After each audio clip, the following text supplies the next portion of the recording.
Well, good afternoon, everyone in Europe, and good morning, everyone in the United States and North America. I'd like to welcome the sizable number of people who are not members of the Darwin Club to come to this open lecture. You're very welcome. And just to explain that the purpose of the Darwin Club is to explore the application of basic Darwinian theoretical principles, which require some interpretation, obviously, to social science. Do they apply? How do they apply? It's that matter of exploration. So it's something stronger than simply talking about evolution, which is a vague term. Talking about particularly Darwinian principles like variation, selection, and inheritance to social science.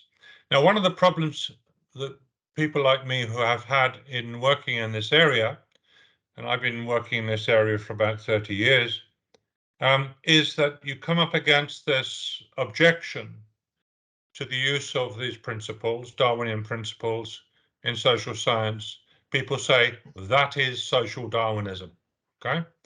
And my talk is about that. I mean, you can see the first slide, which is rich in detail about what I'm going to talk about. I mean, you've got a very clear view, but I'm being ironic, obviously, about what I mean. And the problem is actually defining what we mean by these things.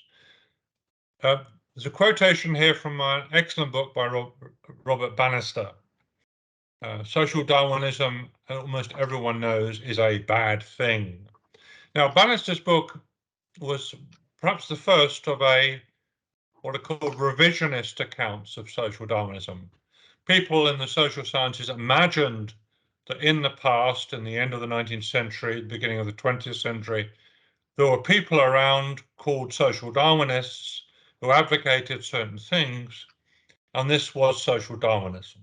Okay, details about that will follow shortly. But Bannister actually challenged standard accounts of what had been going on in the social sciences after Darwin's publication of the Origin of Species and the Descent of Man in the middle of the 19th century.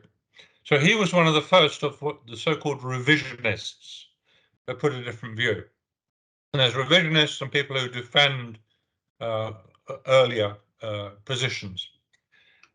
I published an article which is I've made available. It was published in 2004, and what I used was a JSTOR search. JSTOR is this big database of publications, academic publications, and to search for appearances of social Darwinism.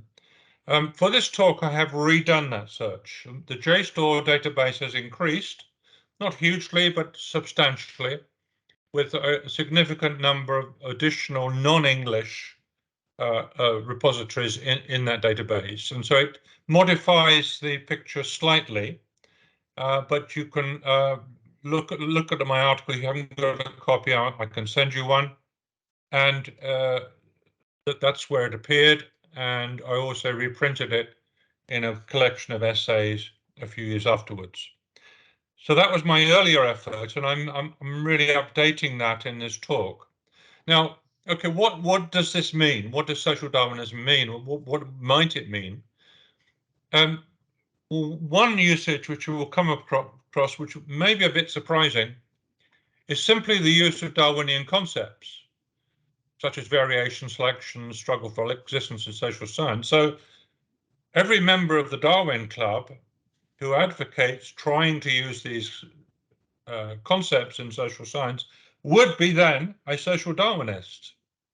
So we all must plead guilty. If that's what it means, we're all social Darwinists. But I guess in the minds of many of you, you'll have a more ideological, different view of what social Darwinism meant.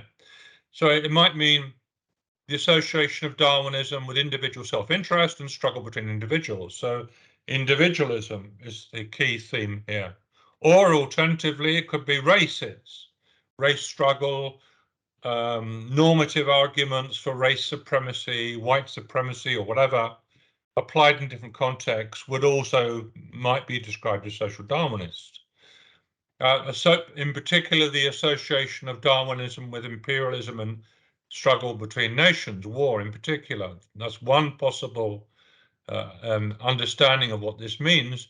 And finally, eugenics, which was promoted by a number of different intellectuals in the late 19th century and right through to the middle of the 20th century. And on the left and right, they weren't just racists or right-wingers. People like John Maynard Keynes promoted eugenics, and other progressive thinkers did because they believed it was necessary to look after the genetic heritage of the human species. But we all know what's wrong with that. We all know how that got misused.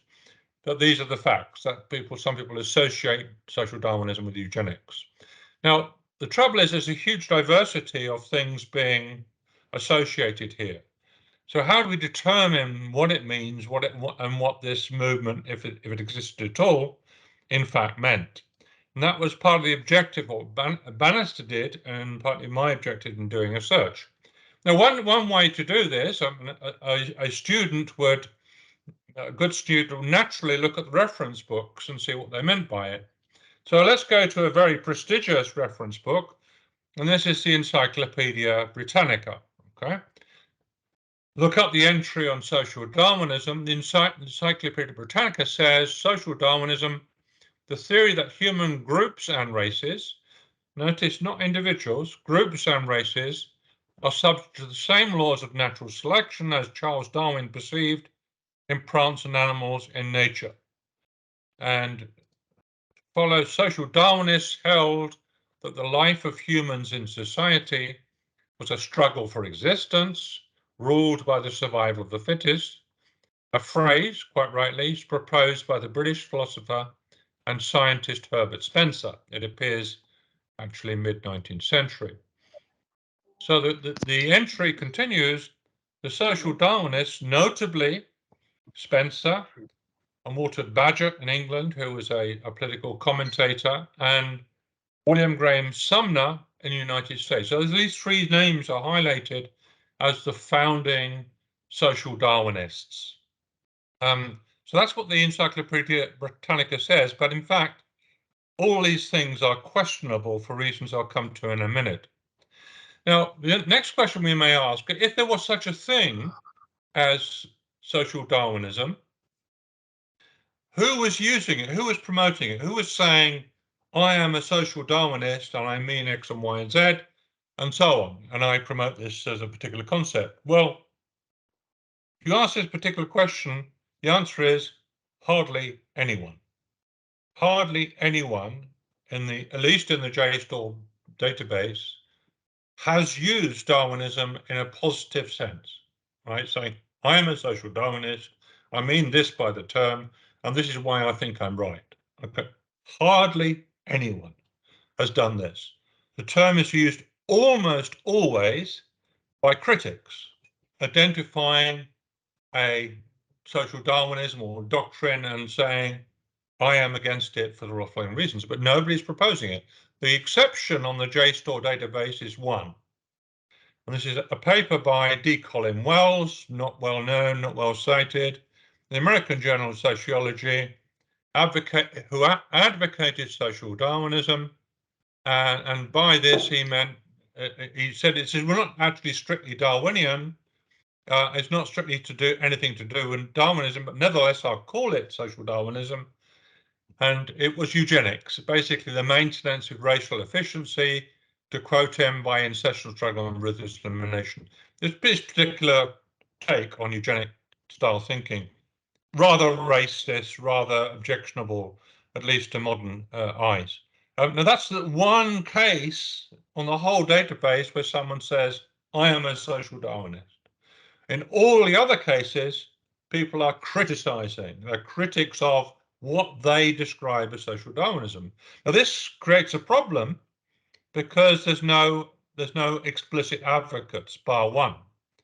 So how do we identify what this creed means? We can find many examples of individualism, racism, nationalism, but none except one on this database explicitly supported social Darwinism. Can someone turn their mic off, please? Okay, thank you. So the very rare use of the term social Darwinism by its proponents makes it difficult to establish a clear, historically grounded meaning. This is the first major problem, really big problem.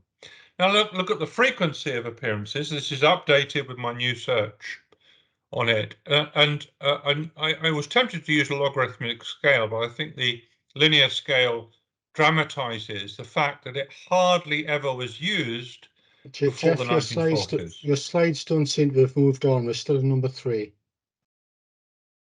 Okay.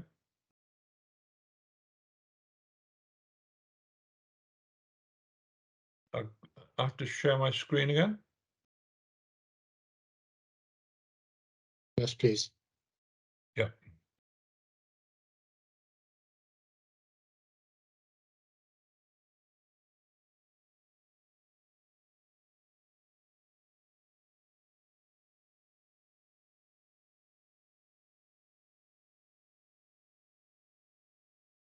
Bear with me.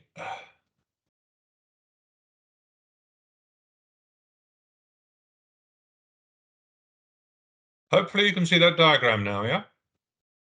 Yes, indeed.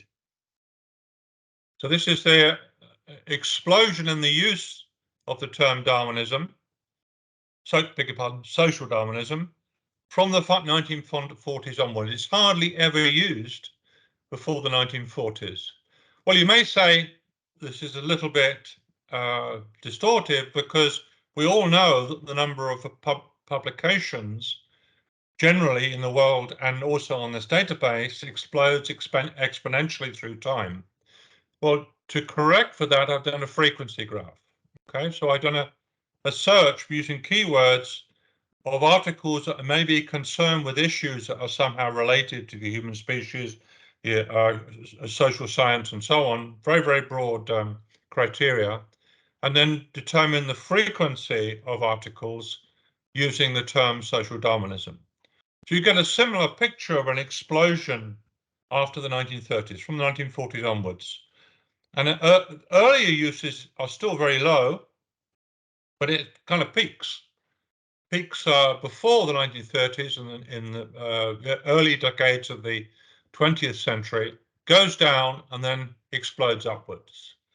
So this confirms the statement I made earlier that the use of social Darwinism as a term is extremely rare before the 1940s.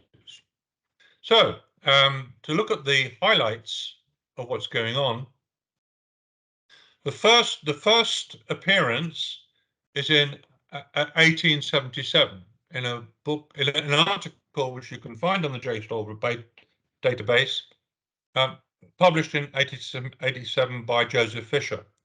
Now, look at that entry and see what you think he means by it. It's not clear what he means by it. By the way, I missed this earlier appearance. It was a couple of years after that because this article did not appear on the JSTOR database 20 years ago. It's now on there. And previously to this, someone had pointed out this earlier appearance.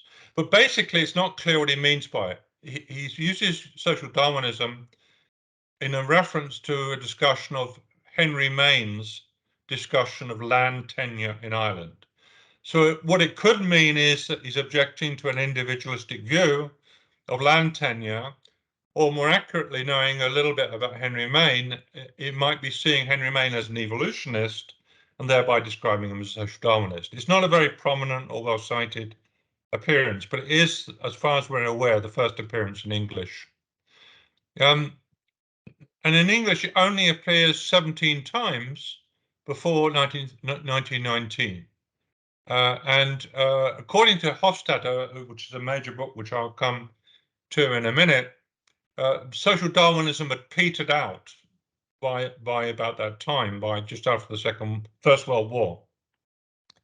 So in English it's very rare, and in fact there's more appearances in this early period in languages other than English of the term social Darwinism, the equivalent like social Darwinismus in German and so on. If you look up those, you'll find more appearances in other languages than you do in English.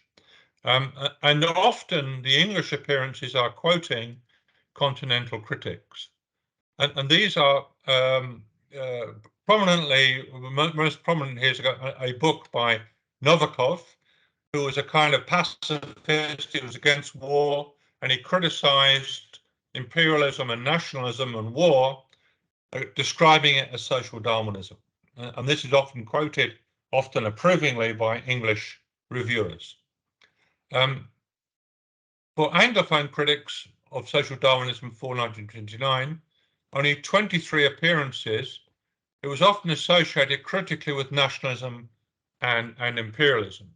So during and just after the First World War, a couple of prominent American commentators, namely Naismith and Perry, wrote pieces lamenting social Darwinism, using that term, because of the conflict and the use of imperialist language on both sides, and also racist language, particularly accusing the Germans for that.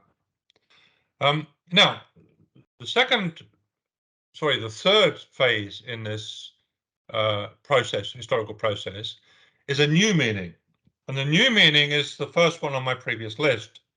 And this is associated with Talcott Parsons, the very famous pioneer of American sociology. And in 1932, in an article, Talcott Parsons associates social Darwinism with any attempt to use Darwinian principles in social science. So if you're trying to apply Darwinian principles in any way to social science, according to Parsons, with this new meaning, he's the first one, as far as I'm aware, to use this meaning, you are a social Darwinist. Okay, so there's this problem of application of theoretical principles rather than racism or anything else being associated with social Darwinism. And this is repeated in his famous book, big book, The Structure of Social Action, which of course a lot of sociological students read. It's a classic book, and this repeats the same point, that according to him, social Darwinism is simply the use of Darwinian principles. One can only conjecture why Parsons is doing this, but I think it's reasonable to suggest that this was associated with his worries about racist uses of Darwinian ideas by some people, not necessarily Darwin, but by some people preceding him, including in the American context. So what explicitly Parsons wanted to do with sociology was to elevate, in particular, Karl Marx, Durkheim, and Weber as the sort of founding trinity, above and get rid of, to purge, early American sociologists like Sumner, I mentioned, Lester Frank Ward, very important, Giddings, Cooley, and Ross. Now, some of those names in that second paragraph did hold racist views, okay? So one could say, well, we don't want to associate with them. But on the other hand, Marx was a racist. Marx was responsible for anti-Semitic statements and racist statements. He uses the N-word to describe black people on at least one occasion, and in a derogatory way. And consequently, it doesn't seem a wholesome strategy to simply ditch people on the basis of allegations of racism when you adopt a racist as one of your holy trinity of founding fathers or saints. Anyway, the other thing that happened with Parsons was the mention of Spencer and Sumner as social Darwinists. Now, this too is new, okay? The first description of Sumner as a social Darwinist was in 1933. Okay, 1933. Sumner was long dead, and he was first described as a social Darwinist much later than the heyday of the so-called social Darwinists. So suddenly new names are added and they become prominent. In fact, according to the Encyclopedia Britannica, they become the leading social Darwinists. So the leading social Darwinists are only described as social Darwinists very much later than social Darwinism is meant to have happened. Now, one thing to note is that the author responsible for this description was someone called Stern, Bernard Stern, and he was a Marxist. And I'll explain my association here in a minute. A member of the US Communist Party and a Marxist thinker and a supporter of the Soviet Union. Now, the connection I'll explain in a minute. And also in 1937, we have an appearance for the first time of Herbert Spencer being called a social Darwinist. If you Google social Darwinism, the names of Spencer and Sumner will just pop up, right? Everyone thinks, including the Encyclopedia Britannica, that these were the founding social Darwinists, but they weren't described as social Darwinists during their lifetimes. It's only in the 1930s that they began to be described as social Darwinists, and at least two Marxists and supporters of the Soviet Union were involved in this redescription. So why didn't this happen before? Well, one good reason why it didn't happen before is that social Darwinism previously with Novikov and others, which largely associated with things like racism and nationalism and imperialism. Spencer and Sumner were anti-imperialist and individualistic rather than nationalist. And consequently, they avoided this description as being social Darwinists because they were individualists rather than nationalists and anti-imperialists too. So what was happening is that the circumstances were changing. Now, the answer here, I think, is partly the Great Depression and the disillusionment with the market economy, the disillusionment with capitalism during the 30s when there was a Great Depression. And a lot of intellectuals would come up and say, well, competition, individualism, markets, capitalism are the problem. And we see that as social Darwinism. So immediately they recruit Spencer and Sumner, long dead, as new social Darwinists. Now, then you have, so much for the Encyclopedia Britannica, who get it completely wrong and make them the leading figures here. So the explanation I'm giving, to repeat, is the Great Depression. Before the Second World War, for this shift of meaning, a major shift of meaning occurring in the 1930s. Social Darwinism is more about individualism than it was in the past, less about nationalism, and even less about racism. And individualism and competition become the bad issues that people taint with the term social Darwinism. So then we have the major intervention of this guy I mentioned earlier, Richard Hofstadter, who was a famous American historian, and he wrote his PhD thesis on this topic. And before his PhD came out, he wrote an article which actually became a chapter in the book on Sumner, and the chapter is called William Graham Sumner, Social Darwinist. So he repeats this description of Sumner as a social Darwinist, which was not new, didn't happen before the 30s. In 1944, he publishes his very famous book, Social Darwinism in American Thought, and it had previously appeared as his PhD thesis in 1938. And it sold 200,000 copies, became a bestseller. Right?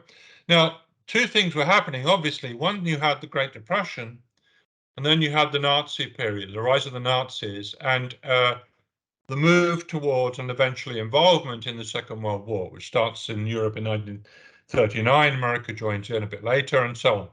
So it's interesting to look at Hofstadter's book in that context, appearing in the 30s and being published during the Second World War. I reread this book for this talk, and I I'd read it a long time ago, and I was quite shocked by how much attention Hofstadter spends on the individualism issue. There's a chapter at the end where he talks about imperialism, nationalism, war, and racism, and eugenics, but it's all compressed in one chapter. There's one big chapter on Spencer alone, and there's one big chapter on Sumner alone as the leading social Darwinists. Although, to repeat myself, they're not being described as such until the 1930s. The Hofstadter himself also has a Marxist and pro-Soviet background. Some biographical details. He joined the Communist Party in 1938. He had been in the Young Communists before, and he left the Communist Party in 1939 because of the Hitler-Stalin Pact, the alliance between Hitler and Stalin, which a lot of communists were unhappy with for obvious reasons. But he remained this kind of left wing, and he made statements, which I quote here, saying how much he detested capitalism. So for Hofstadter, and some of those statements are during or after he published his book into the 1940s. So for Hofstadter, the big problem was capitalism and individualism and competition and other things. And then tag on to that some discussion also about racism and Nazism as also, for good reason, being saying they're undesirable things. So, but individualism is the prominent problem for him. And he named too Spencer Sumner as formative social Darwinists, and so this became the myth. The myth was created that Spencer and Sumner were the main drivers of social Darwinism, but they were never seen as such. Again, to repeat myself, till the 1930s. But Hofstadter is more balanced in some sense. There's nothing wrong in Darwinism that made it an apology for competition or force. So he's saying, you know, what happened is some distortion going on with Spencer and others, and turning this creed into something to which Hofstadter objected. But it's also true to say, if the problem is individualism, that Darwin himself has a more complex view of the role of the individual, as I'll come to later. There's notions of group struggle and group selection in Darwin as well. So this is even more complicated than Hofstadter admitted. So my suggestion is that the takeoff in the use of this term was partly prepared by these left views, combined with concerns about racism, the Holocaust, and Nazism, and that accelerated the whole thing. So I call this the Hofstadter-Parsons explosion. So, and carrying along with that, thanks to Parsons, you have this rejection of the idea that Darwinian principles have any relevance or use in the social sciences. Hence the explosion. So best I can do. So I think there's another PhD here to look at more detail of why the explosion occurs. Now, I've chosen another example, another book. There's a lot of revisionist texts following Bannister who question the previous histories on similar grounds to which I've already raised questions. And there's some people who write books condemning social Darwinism. Okay, and one of the most prominent is this book by Mike Hawkins, published in 1997, called Social Darwinism in European and American Thought, 1860-1945. And he credibly defines what he means by social Darwinism. And for him, it's the following. Biological laws govern all of nature, including humans. So if you believe that, you're part of the way to being a social Darwinist. There's a struggle for existence. If you believe that, you're becoming qualified as a social Darwinist. Physical and martial traits, physical and mental traits that provide an advantage give you a survival advantage. That's the third point. The fourth point, selection and inheritance produce new species. The fourth point. And finally, natural laws, including the four above, extend to human social existence. Now, to be honest, I find very little wrong with any of those principles. So perhaps I'm a social Darwinist, guilty as charged. But really, I mean, how can you challenge or overturn those ideas? When the idea that our natural grounding as human species in biological terms is unimportant is quite ridiculous, in my view. I mean, culture is also very important, but to say that our biological characteristics aren't important seems to be quite ridiculous. I mean, I know that's a sort of hot debate these days, but in a number of contexts.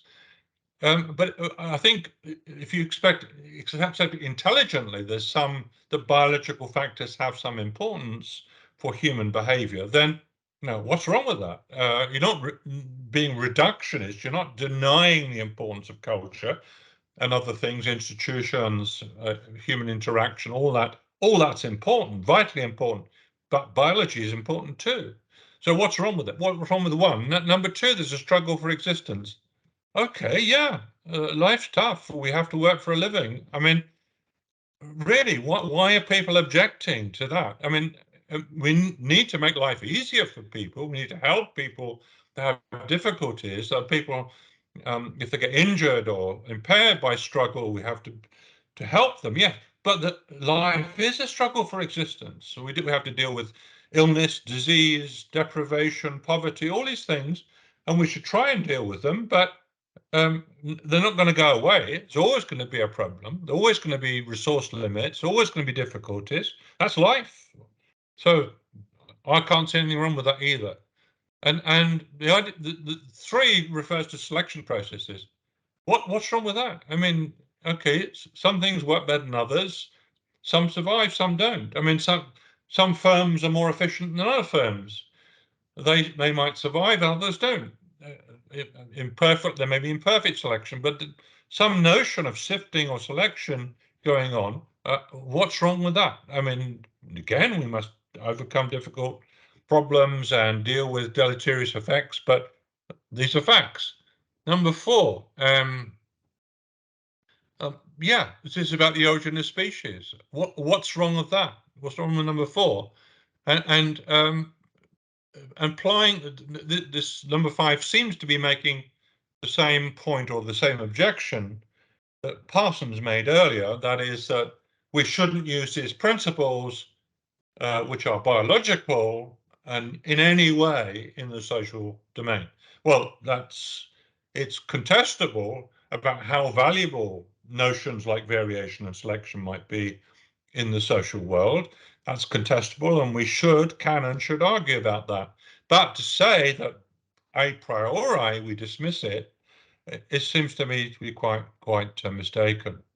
So this is an attempt to defend the conventional view of social Darwinism being a bad thing, which we must stop from getting anywhere in social science. But I really don't see why there's strong objection to any of these. Obviously, you could interpret these in different ways, but generously interpreted, I don't see much wrong with these 5 points.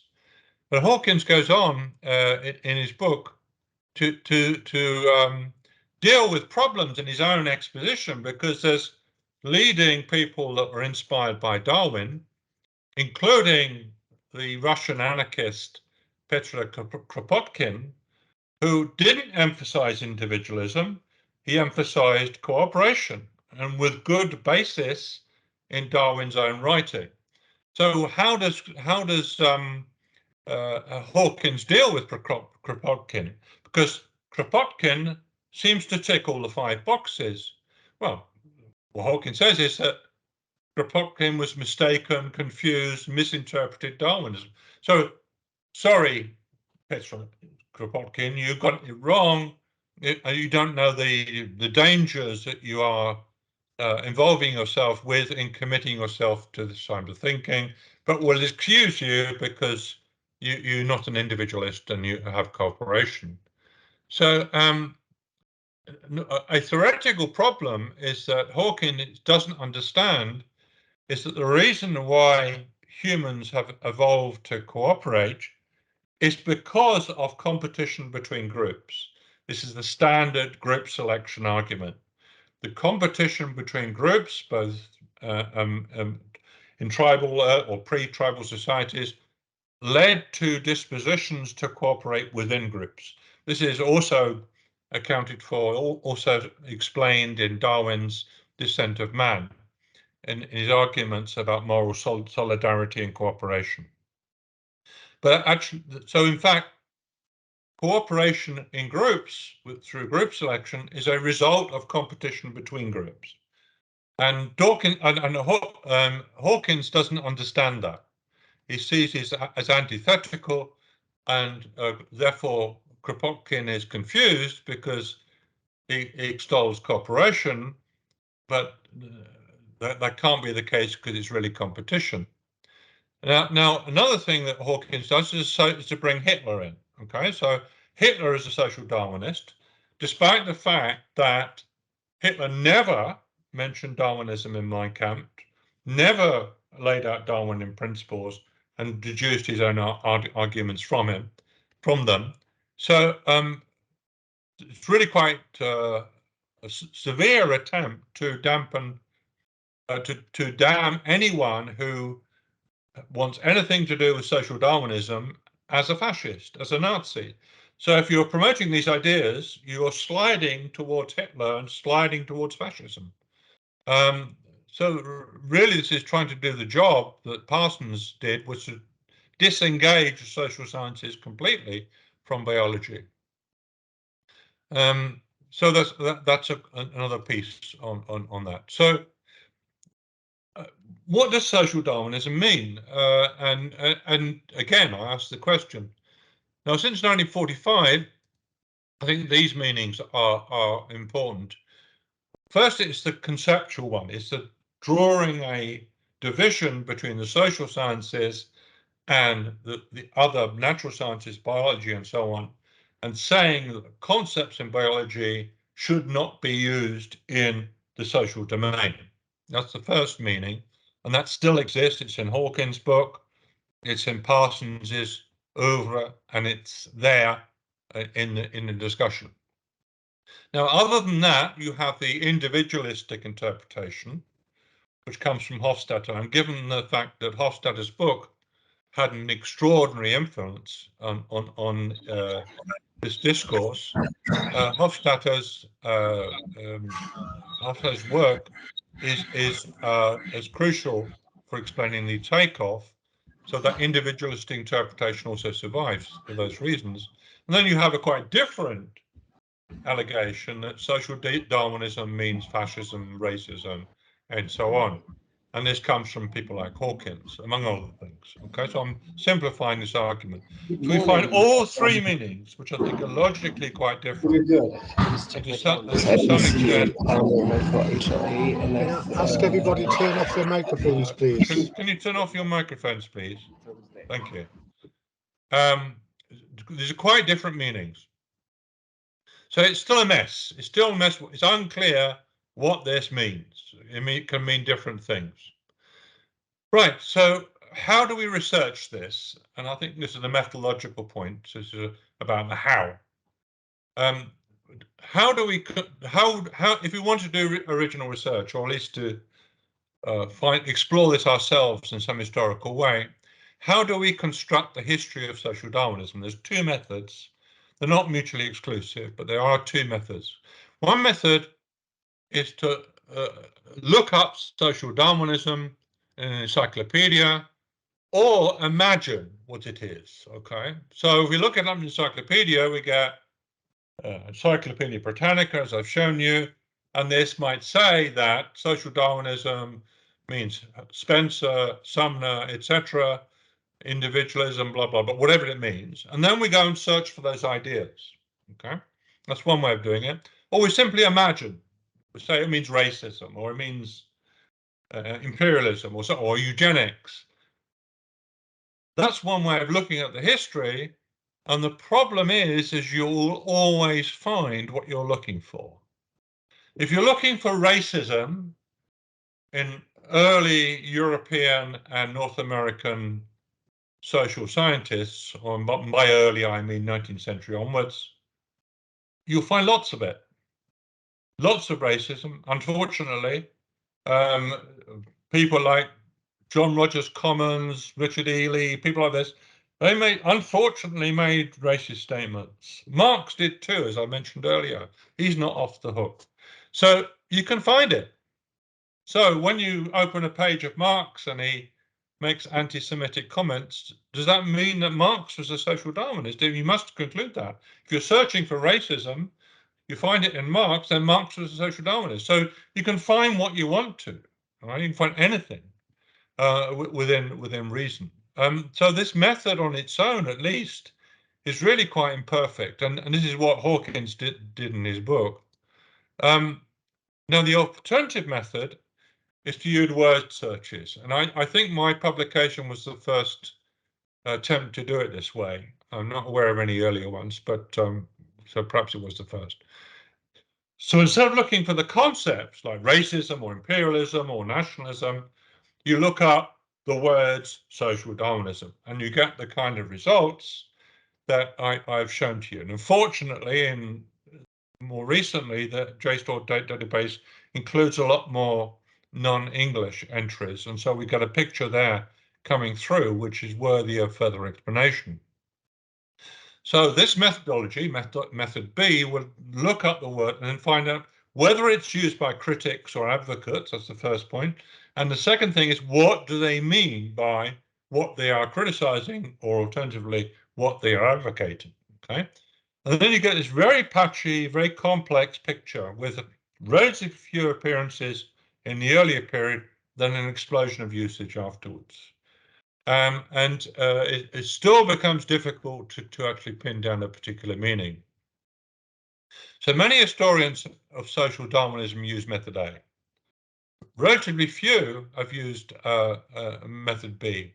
Method A is problematic because it largely replicates what we think it might mean, okay? And it doesn't look historically at what it's meant. I'll explain in a parallel with that in a minute. And particularly the case with the changing meaning of the term.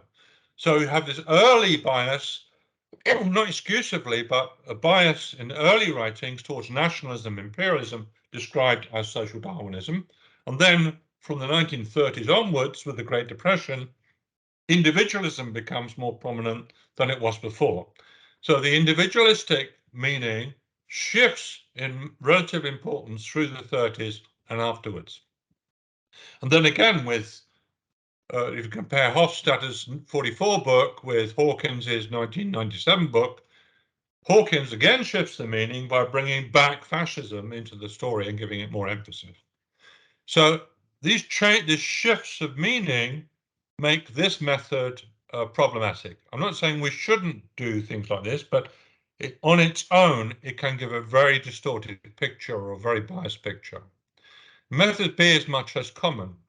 I'll give you another example now. This is a different term, and the term we're looking for now is liberalism. Okay.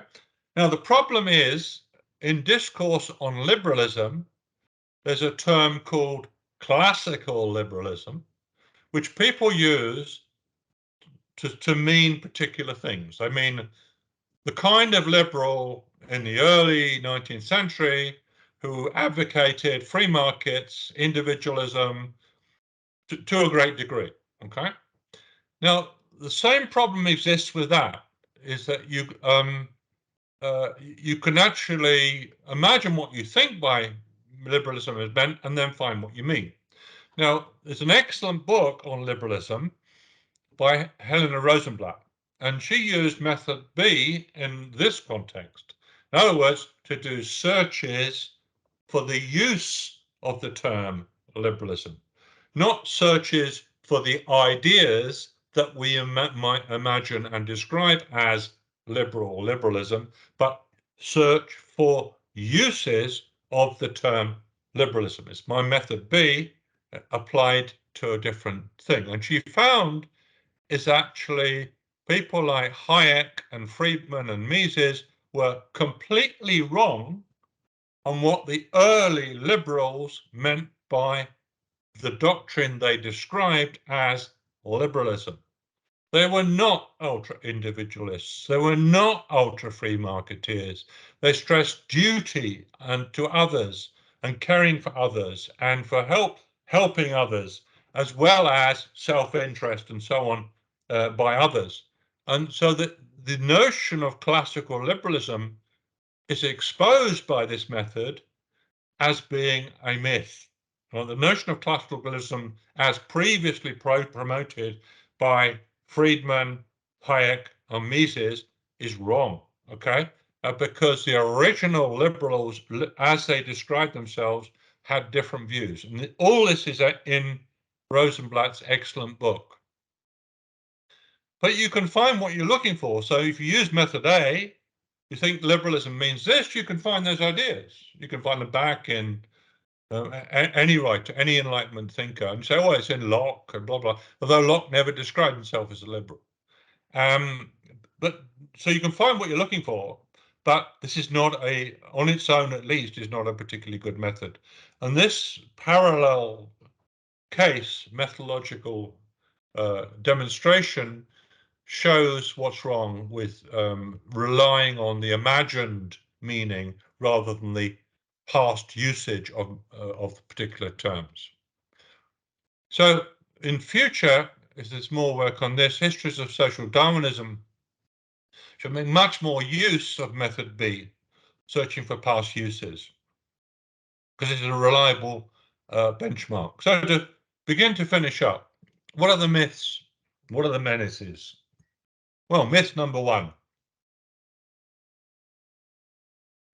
Number one is that social Darwinism was used from the 1870s to describe one clear set of ideas, or something approaches that. No, it didn't. It had diverse meanings, and almost always used by critics. And before 1940, it was a term in very uncommon use, so it's difficult to associate it with anything definitively. Okay, menace. What's the first menace? Well, there were nasty people around who were racist, nationalist, imperialist, advocating war, survival of the fittest by national conflict, and so on and so forth. Now, if they are rightly called social Darwinists, and now you would say they were or they weren't, but if they were to be described as such, then it's a menace. I mean, these ideas are menaces.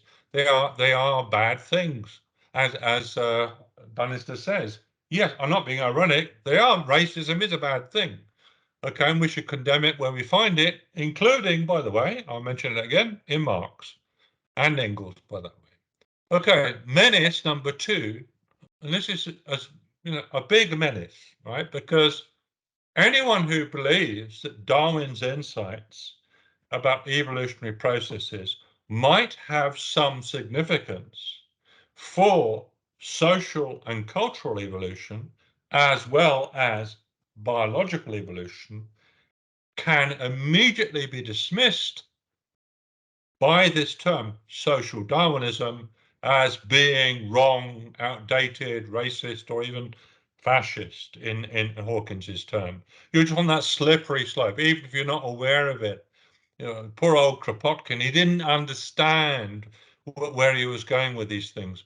We can all be condemned thus if we begin to explore the idea that some of Darwin's ideas have application to society and culture, as well as to our biological nature. Now, this is a menace. This stops any inquiry into this area by condemning it as social Darwinism. And this comes from Parsons in particular, but it's repeated by others. So closes down debate.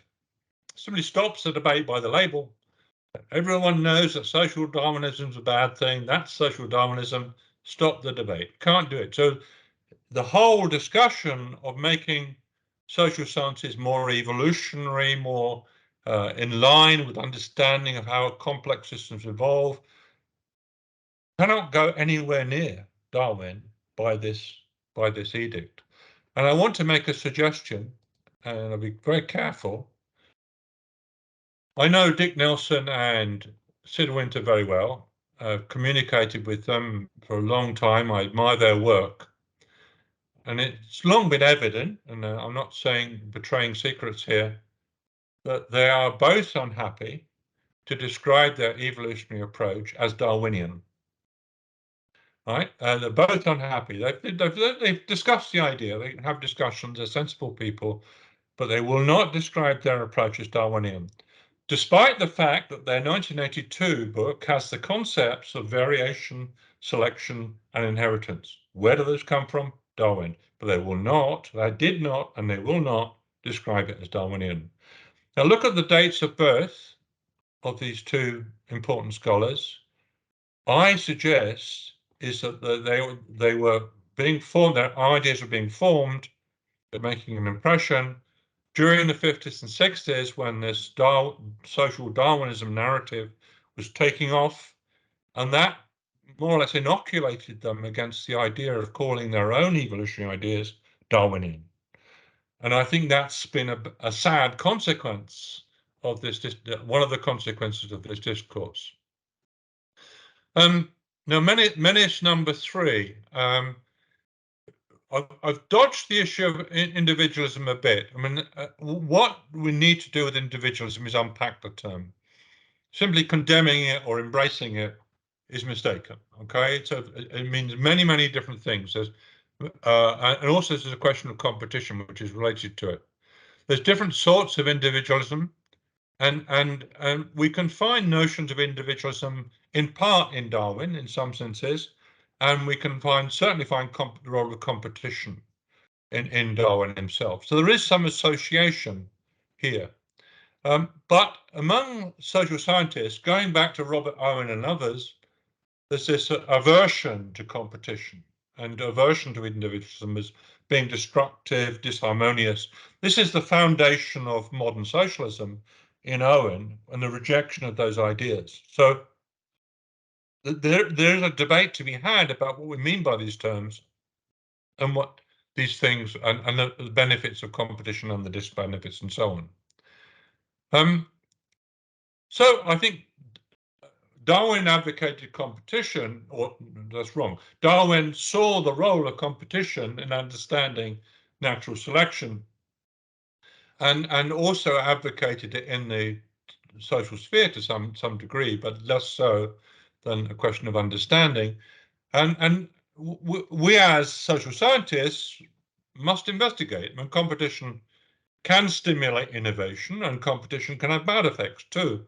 Markets can do good things by forcing down prices, but they can do bad things. We know that, and that's standard for economists. They have notions of market failure and so on.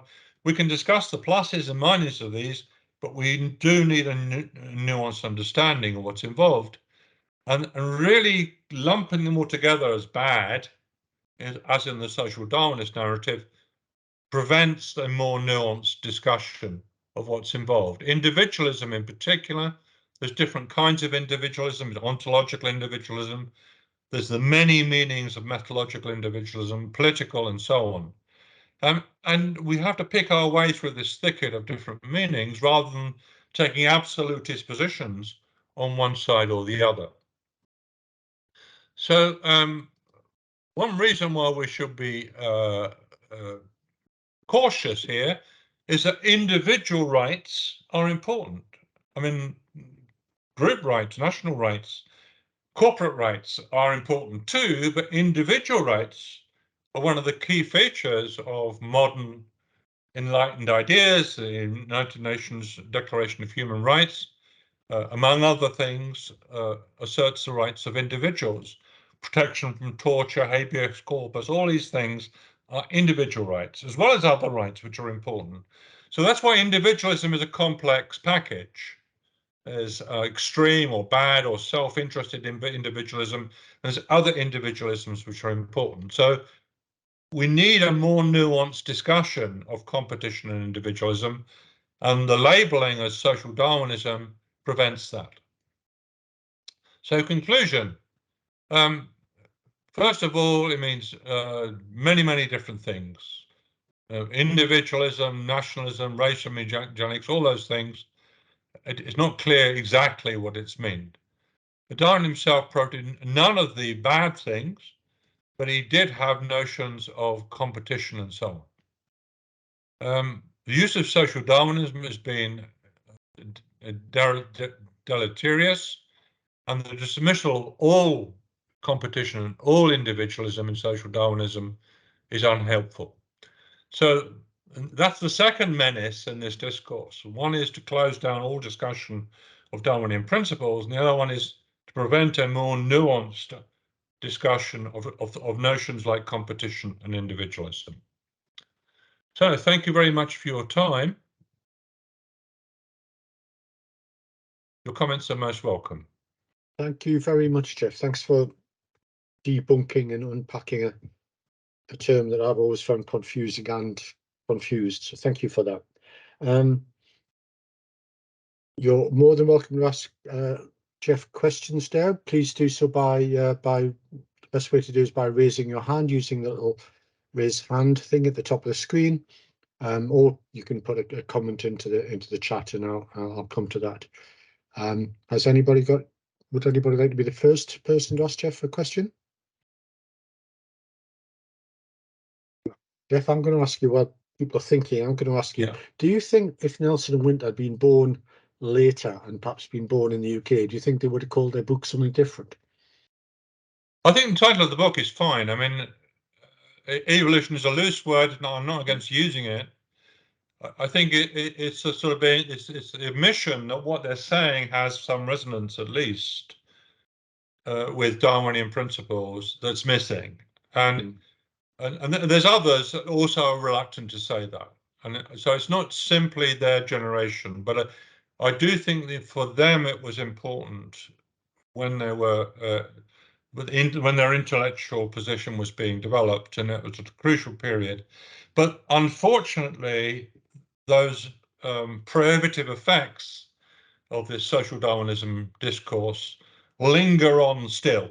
They're still very prominent in sociology, and they're prominent also amongst people outside sociology and business management and economics and so on, less so in economics. But that's the trouble. I mean, to make headway with the kind of discussion that you and I are interested in, I'm making evolutionary principles more clear and informative. Clear that nonsense out of the way first, yeah. Yeah. Daniel Cole, you have a question to ask? You want to ask Geoff? Yeah. Hi, Geoff.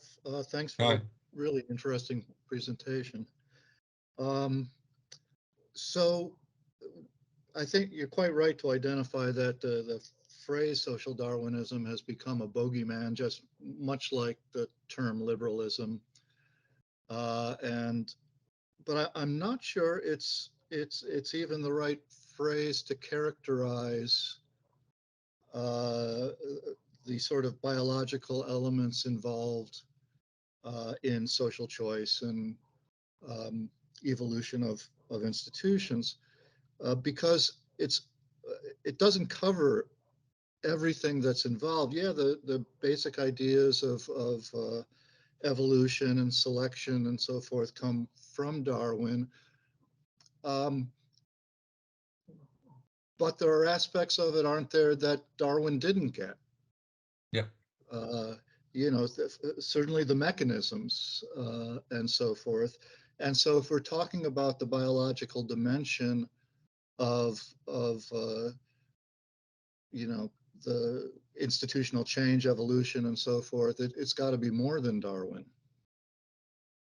Yeah, absolutely, Dan. Yeah, I agree. I fully agree. I mean, there's been a lot of updating of different kinds going on since Darwin. I mean, we've had introduction of genetic theory, which wasn't in Darwin, that's been brought in, lots of other things been brought in. And there's still controversies quite reasonably going on amongst biologists about what's being involved, discussions about epigenetics, all these things going on. There's still controversy about group selection. That's not completely finished off. There's differences of opinion. That's all true, okay? But I would stand by the view, though, that Darwin's work, with its flaws, with its mistakes, with its omissions, nevertheless represents a scientific revolution. It's a way of understanding the development of complexity in biological and other phenomena through processes which are not designed. Okay, they're not. There's not some god or some planning committee or anything up there doing the work. These internal algorithmic processes which are creating these really quite outstanding, amazing developments that we see in nature and see in humans and so on. And they're taking thousands of millions of years to work through. But Darwin captured those basic principles. And when we try and transfer those principles from biology to the social domain, even if we take the most up-to-date versions of them biology, we have to alter them because the mechanisms are very different. The mechanisms in the social domain of selection, the mechanisms of transmission are quite different from what often happens in the biological world. So we have to be very careful. We don't try and impose biological features onto human society, which are not there. And so that it's the general principles, the general idea, algorithmic understanding of the generation of complexity and novelty in Darwin, which is important for our understanding of social evolution. But it's not slavish imitation. It's using those principles to get new insights about social evolution. That's the exciting thing about it. And there's dangers to any kind of thinking. There's mistakes can be made. But I fully agree with you that Darwin is not on his own the answer, but he's part of the answer. Thanks, Geoff. Thanks, Daniel. Can I ask Marcus to ask his question next? Marcus Slonaker.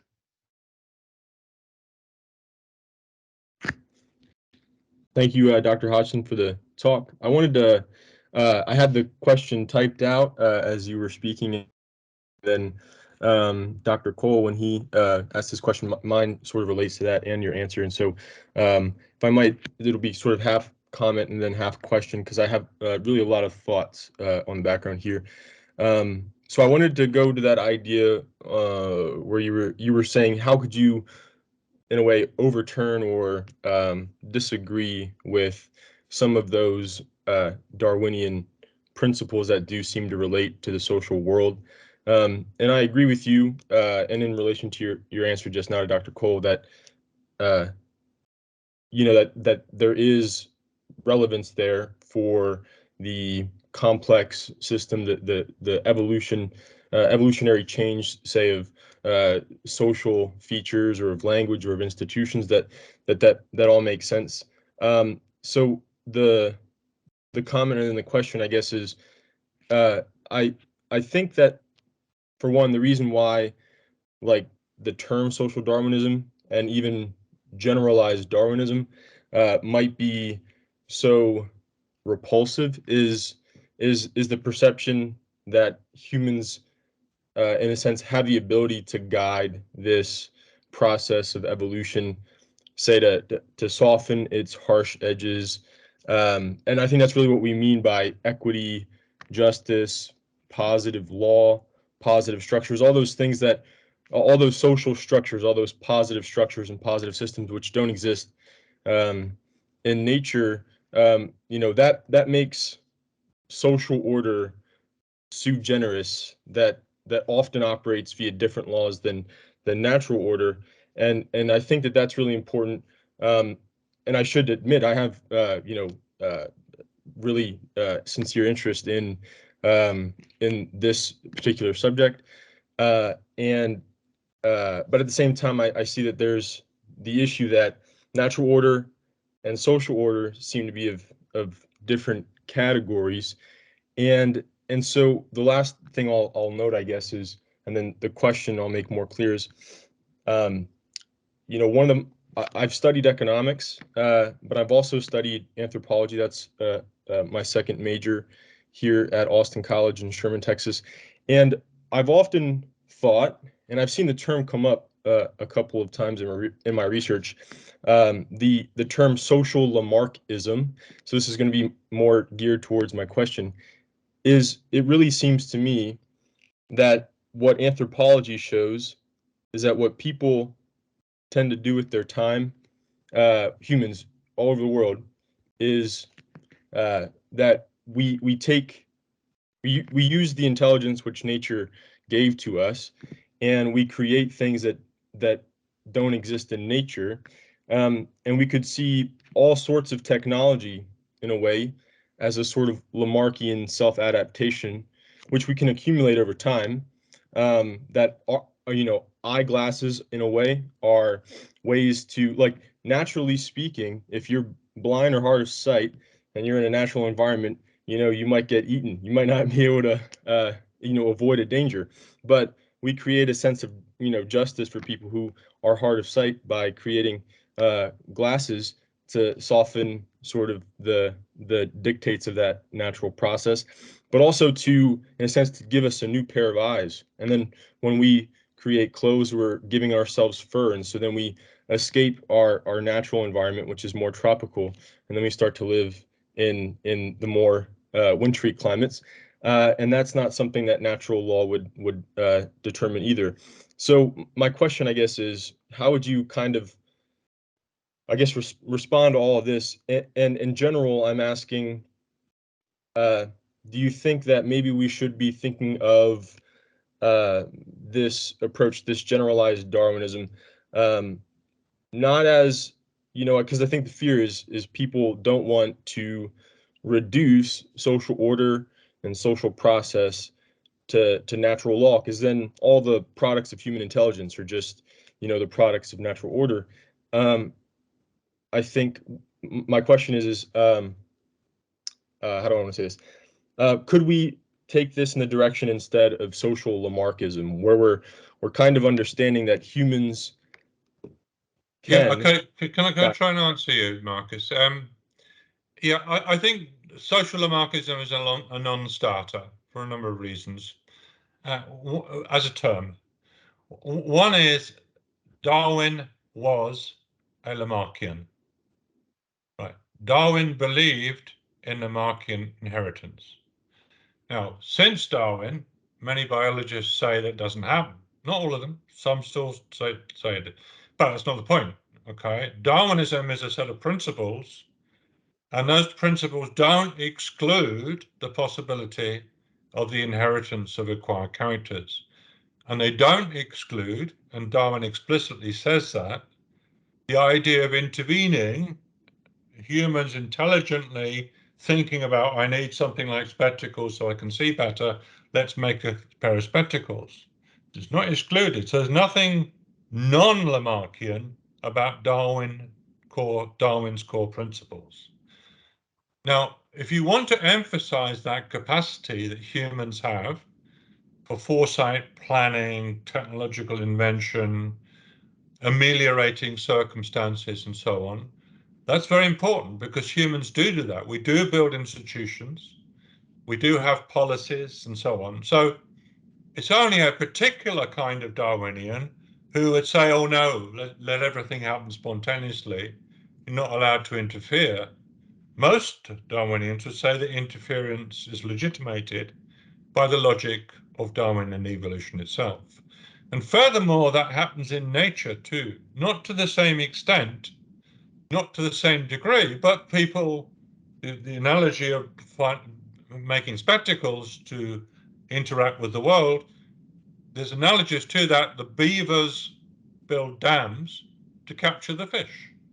Okay, it's not to see better, but to get more food.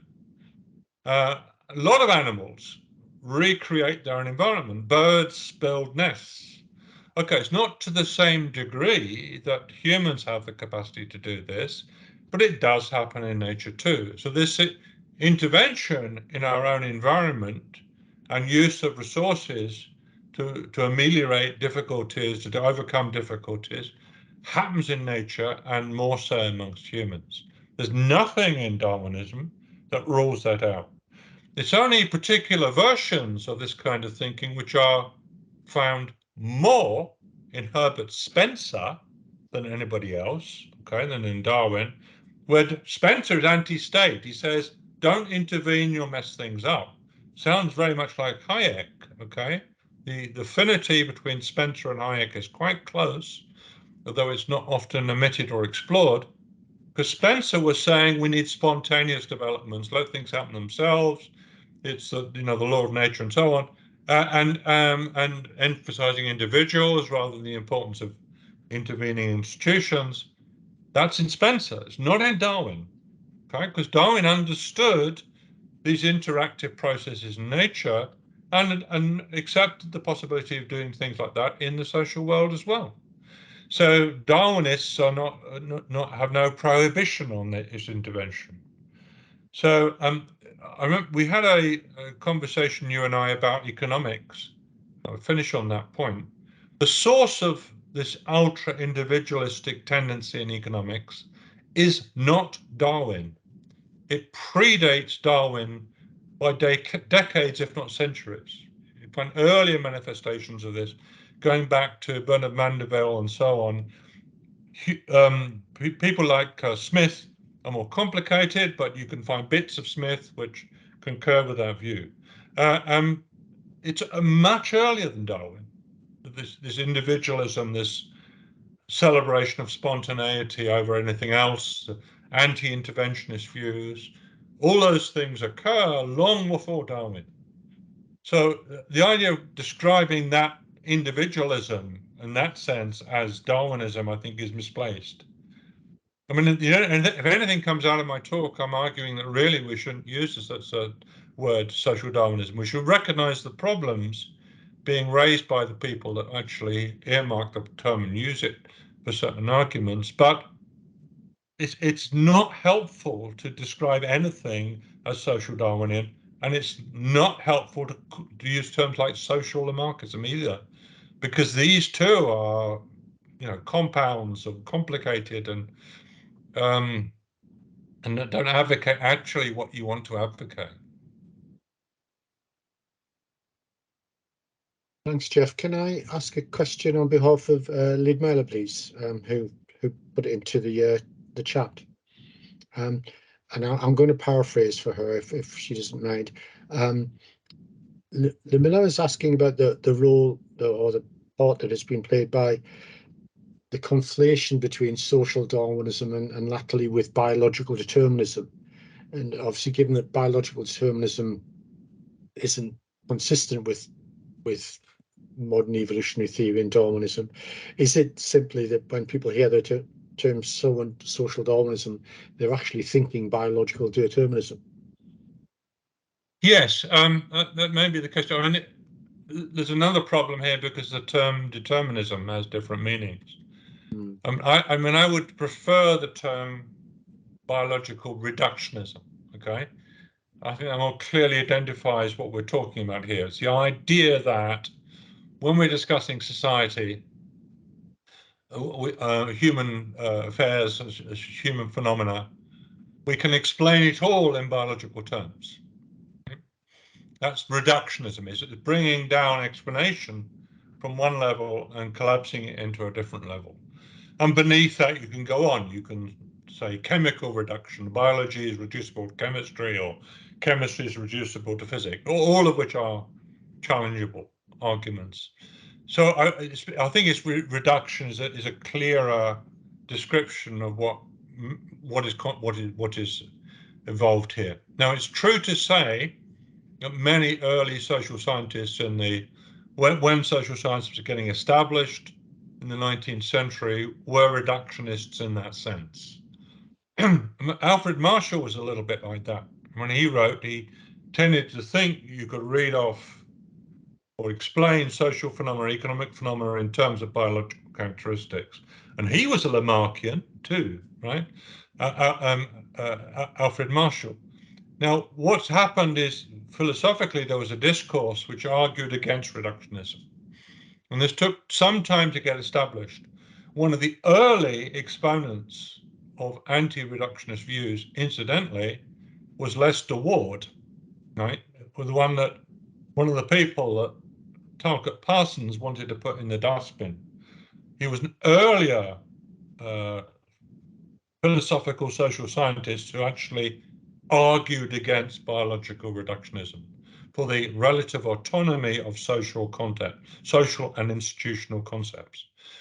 Now, we now have a much better discourse to sustain levels of analysis. It's quite common in philosophy of social science to do so.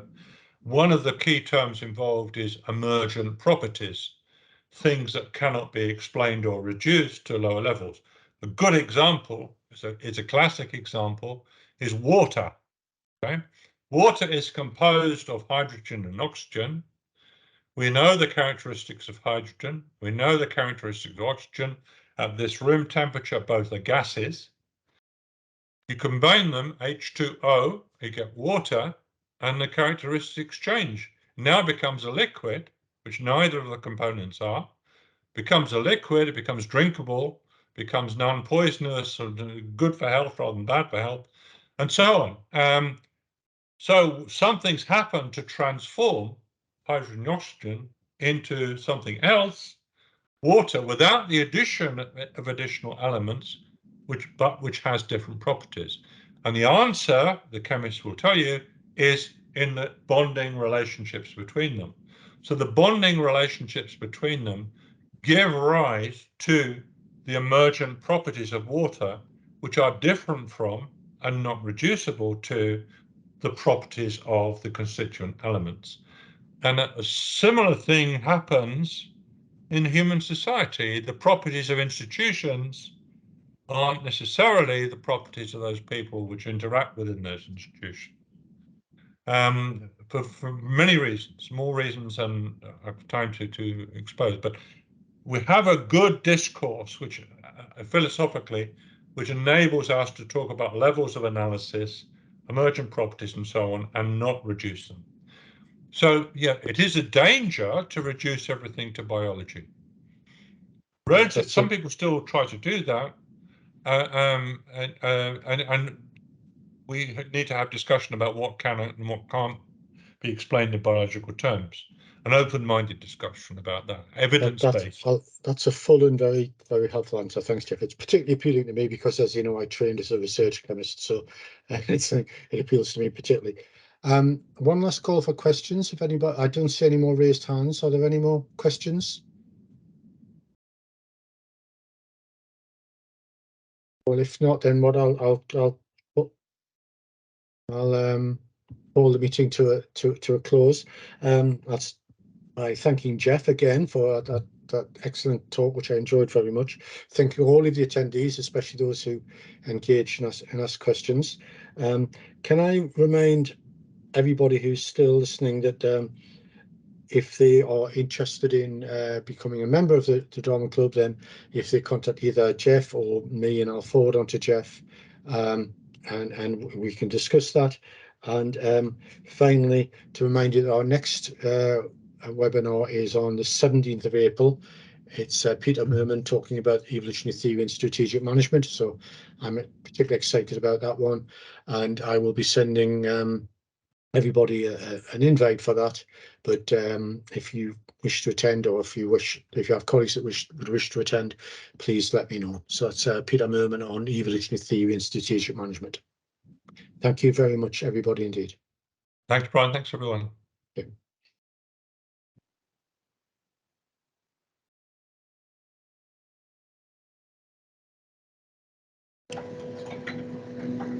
Thank you. Goodbye.